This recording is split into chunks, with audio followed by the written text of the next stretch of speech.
Hello dear subscribers, today I will tell you how you can easily open your installation from your bootable USB if you successfully install your system and you want to start reinstalling it. So first thing, you need to turn off your computer, so just tap on power button. So just tap on power button again to turn it on, and just tap on option.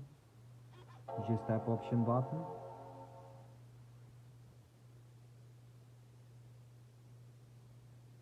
So here you can see our cert, it's USB, so just tap on it,